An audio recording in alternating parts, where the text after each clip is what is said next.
Waouh, chapeau Lille, incroyable. Salut les fraudes, j'espère que vous allez bien. On se retrouve pour une nouvelle vidéo débrief du match entre Lille et le Real Madrid. Victoire 1-0 des Lillois. Oui, oui, vous ne rêvez pas, Lille fait tomber le Real Madrid. Invaincu depuis 36 matchs, Lille les fait tomber. Masterclass de Lille aujourd'hui. Le match était incroyable, le match a été parfaitement géré. Et le Real Madrid s'est saboté, notamment avec des choix de Carlo Ancelotti, notamment avec les résultats, les envies des joueurs qui ont été vraiment inquiétantes. Le fait que ça se marche dessus, l'équipe ne fonctionne pas. Il y a des choses qui ne fonctionnent pas et aujourd'hui, forcément, ça a été dur pour le Real, mais Lille a pondu une sacrée masterclass. Il y a beaucoup de choses à dire et des deux côtés, mais avant ça, merci à toutes les personnes qui étaient présentes sur le live. J'ai commenté le match en live, on l'a vécu ensemble, donc merci à vous et merci à ceux qui prendront 2 secondes pour mettre le petit pouce bleu et le commentaire pour le référencement. Vous êtes les gouts. Et on est parti pour ce débrief et on va commencer par dire chapeau les Lillois. Parce qu'aujourd'hui, les Lillois arrivent dans un système en 5-3-2 et c'est pas pour mettre le bus parce qu'on sait que les Lillois jouent dans un 3-4-3, donc c'est un système un peu modifiable avec notamment Baker et Thiago Santos qui peuvent monter, donc ça peut se transformer en 3-4-3 avec Cabella aussi qui peut monter un peu plus haut. Donc les Lillois viennent dans un dispositif défensif, mais c'est pas réellement le cas. Ils sont là parce que c'est leur style de jeu, parce qu'ils sont habitués à jouer comme ça, parce qu'ils sont à l'aise défensivement et qu'aujourd'hui ils savaient que face au Real Madrid, face à l'armada du Real Madrid, il fallait être solide défensivement, mais aujourd'hui Lille ne vient pas pour jouer le nul. Lille vient pour gagner le match et c'est ça la grande différence parce que Lille est venu pour gagner. Lille était bien en place défensivement, les joueurs ont été tous cohérents, un pressing tous en même temps, aucun joueur n'était laissé au hasard, tout le monde pressait ensemble, les efforts étaient faits ensemble, ça combinait parfaitement, des appels, passes, ça combinait bien, ça ressortait parfaitement du pressing du Real. Et toi, par contre, tu jouais très bien, parce qu'aujourd'hui, le Real Madrid, le Real Madrid n'a pas réussi à ramener de danger, à écarter sur ta largeur, Vini n'a pas été dangereux, etc. Lille a bien géré la largeur, le Real était obligé de passer dans l'axe, et c'était bouché, et les Lillois récupéraient les ballons. Donc tu forçais le Real Madrid à partir sur des longs ballon loin devant et forcément tu récupérais les ballons, il est rendu à la défense, ça sortait en 6 mètres, c'était rendu à Chevalier. Donc Lille a bien bloqué, a bien fait déjouer cette équipe du Real Madrid. Et le pire dans tout ça, c'est que Lille va pour gagner le match, Lille pousse, Lille a des occasions, ça combine bien, ça n'a pas peur de monter, notamment avec Mitchell Baker qui monte très haut, même Gudmundsson qui monte assez haut, Thiago Santos qui monte pour combiner avec le bon vieux Zegrova, et ça performe, et ça percute, et ça dribble, et ça ramène du danger, ça se crée des occasions, notamment avec David qui avec une grosse parade de Lounine, ça se crée des occasions. Lille se crée des occasions, Lille pousse. Et malgré ça, quand tu perdais le ballon, il y avait un contre-pressing de Lille qui était juste extraordinaire. Et ça, il faut le noter. Tu avais des joueurs qui repartaient derrière pour remettre le bloc bien en place. Tu avais les joueurs qui étaient hauts, qui revenaient presser le porteur de balle madrilène. Et ça faisait un contre-pressing. Et ce qui faisait que les joueurs du Real étaient limite pressés à la culotte. Aujourd'hui, le plan de jeu de Genesio, chapeau l'artiste. J'ai rien d'autre à dire. Chapeau l'artiste. Le match qui a été fait aujourd'hui, je n'ai aucun flop à donner côté Lillois. Le match a été incroyable. L'équipe a très bien géré. Chevalier est un gardien de classe mondiale. Chevalier, les gars, c'est une dinguerie. Il porte trop bien son nom.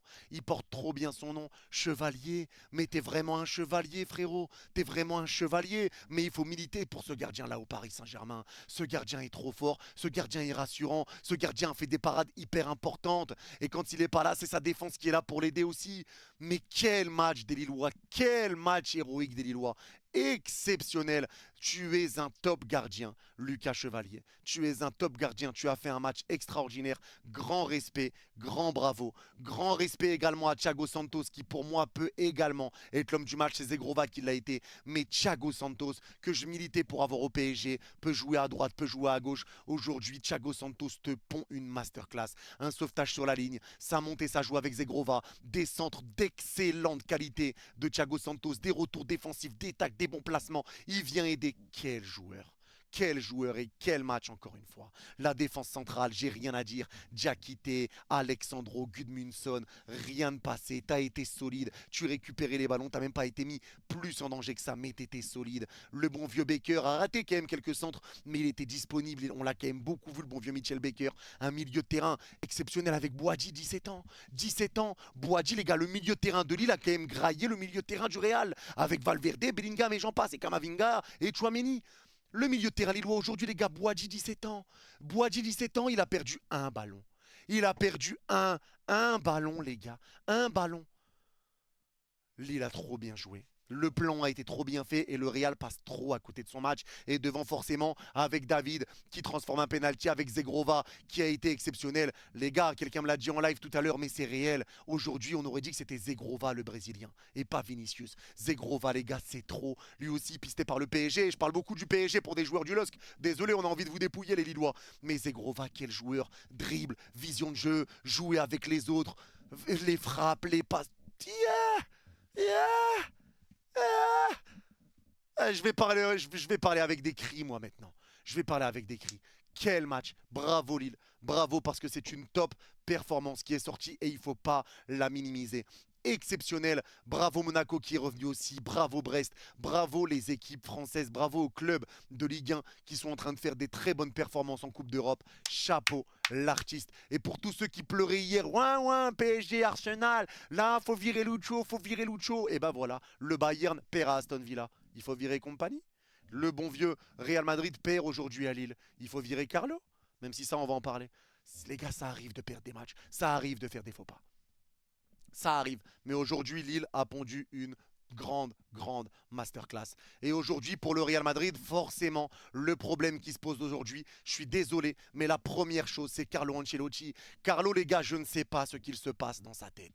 Je ne sais pas. Alors, on va le préciser tout de suite. Le Real Madrid n'est pas une équipe, parce que beaucoup ont tendance à l'oublier, une équipe tiki-taka, samba, Brésil, là. Non. Le Real Madrid est une équipe qui va très vite en transition. C'est une équipe qui va vite vers l'avant, qui ressort parfaitement parce qu'ils ont des joueurs de ballon, qui mettent des bonnes passes, qui ressortent bien du pressing, qui arrivent à avancer. Il y a des bons appels des attaquants, les attaquants sont servis, les attaquants marquent. Le Real est une équipe qui vole comme un papillon, qui pique comme une abeille.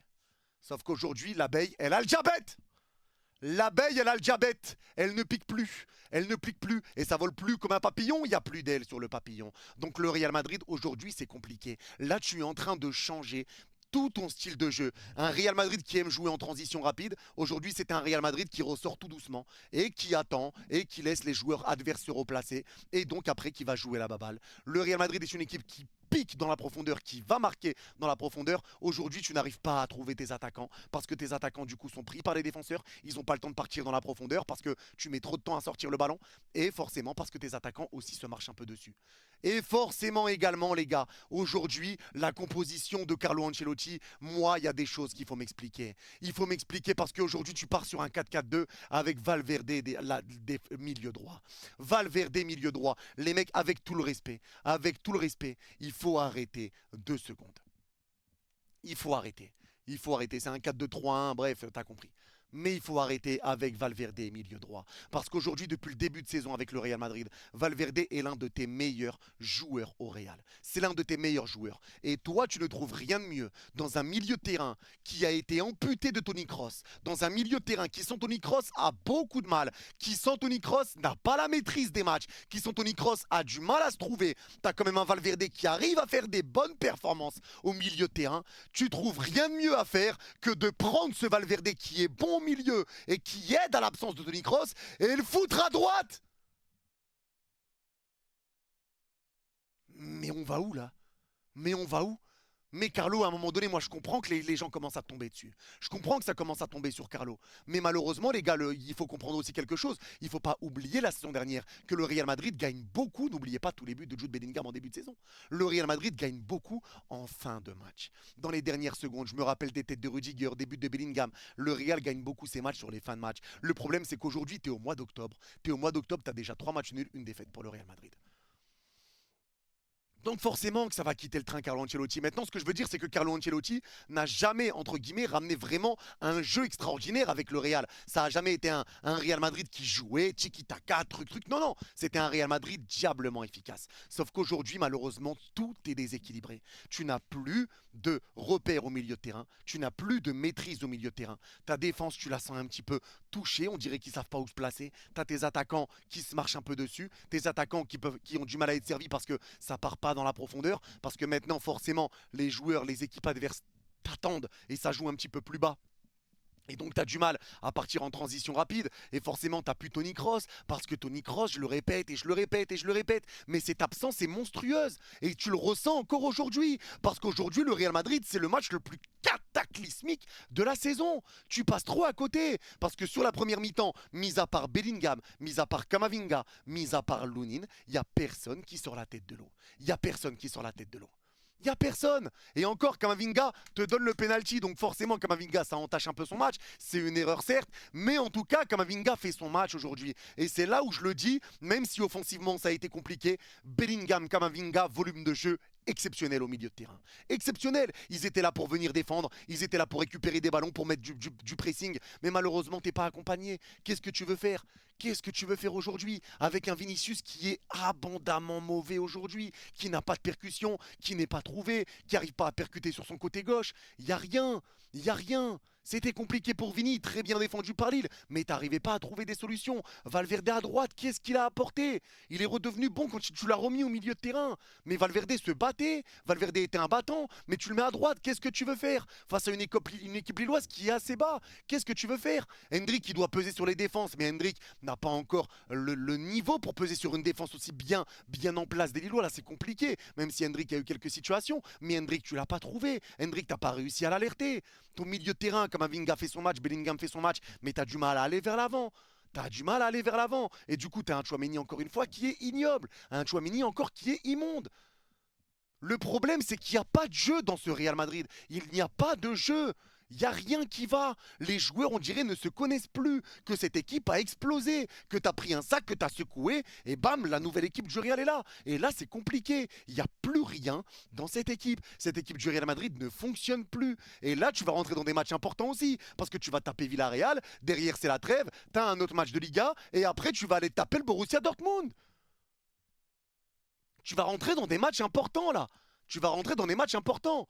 Et heureusement que tu avais quand même Lunin qui était présent. Heureusement que tu avais quand même Kamavinga, que tu avais Bellingham. Mais derrière, c'est compliqué. Et c'est les choix de Carlo Ancelotti. Comment aujourd'hui, tu as Rodrigo sur ton banc de touche. Tu mets Rodrigo sur le banc tout le match. Tu ne mets pas Rodrigo titulaire. Déjà, c'est un crime. Déjà, c'est un crime. Au lieu de partir tout simplement avec le retour de Kamavinga sur un. Bon, il n'y a pas Mbappé, mais Hendrick, Rodrigo, Vinicius, milieu de terrain à 3 avec Kamavinga, Valverde. Et je sais pas qui tu veux mettre. Tchouaméni, Modric.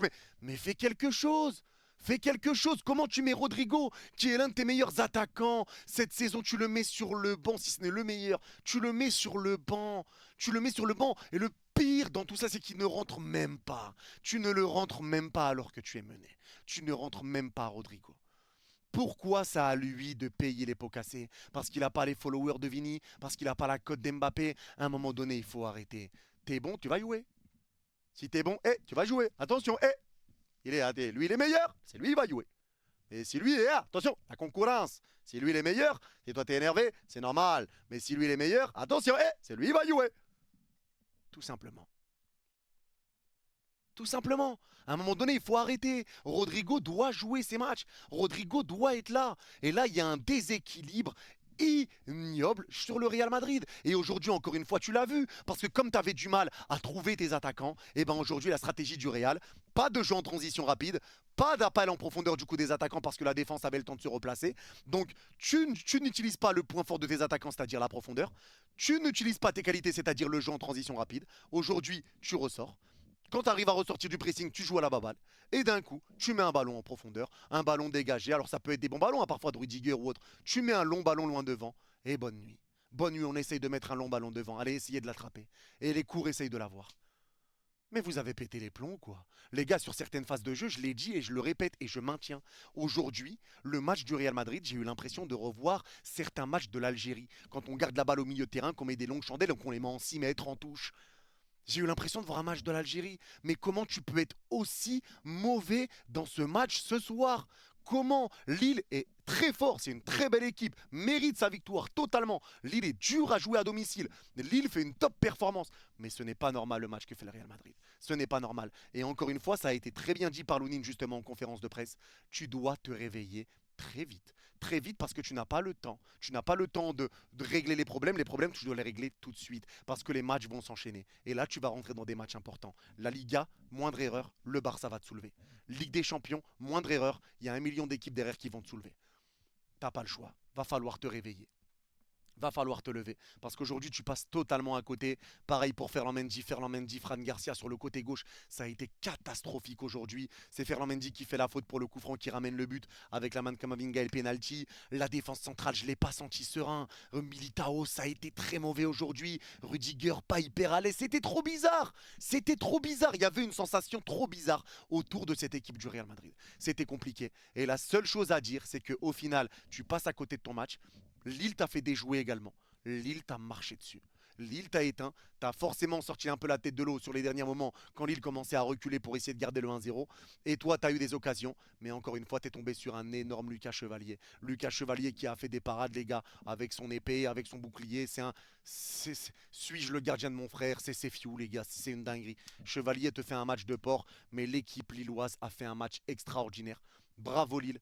Inadmissible le match qu'a fait le Real Madrid. Donc je comprends que ça commence à s'agacer pour les supporters. Je comprends tout ce qui se passe autour de Carlo Ancelotti parce que vraiment là ça devient inquiétant et je sais que ça commence à devenir dur. Et moi je l'ai vécu avec le Paris Saint-Germain à l'époque de Messi, Neymar, etc. C'était compliqué. Certains ne comprenaient pas. Aujourd'hui c'est un peu pareil. Mais l'entrée d'Mbappé, c'est vrai que j'en ai pas parlé, mais l'entrée d'Mbappé est à montrer dans toutes les équipes de cirque, dans toutes les écoles de clowns. Parce qu'aujourd'hui Mbappé, même si oui il revient de blessure, ce n'est pas de la faute de Mbappé que le Real a joué comme ça. Mais aujourd'hui, il y a des pertes de balles d'Mbappé qui peuvent te ramener un 2-0 pour Lille. Il y a des pertes de balles qui peuvent te ramener 2-0. Et Mbappé n'a pas servi à grand chose encore une fois aujourd'hui dans son entrée. Donc très très compliqué. Il va falloir régler les problèmes et très rapidement pour le Real Madrid parce que tu as des grosses échéances qui arrivent. Et déjà samedi contre Villarreal. Mais en tout cas pour les Lillois, profitez, savourez. Grand bravo à vous. Vous m'avez épaté. Vous m'avez impressionné. Et vous méritez totalement votre victoire. Chapeau Lille. Bravo les clubs français. Exceptionnel. C'est tout pour ce débrief. N'hésitez pas à me dire en commentaire, les gars, si vous êtes d'accord, pas d'accord avec moi sur certains points. Et pour ceux qui ont regardé le débrief jusqu'à la fin, n'hésitez pas à mettre veste en commentaire. Et je comprenais que vous l'avez vu jusqu'à la fin. Prenez soin de vous. Vous êtes les gars out. Bye bye.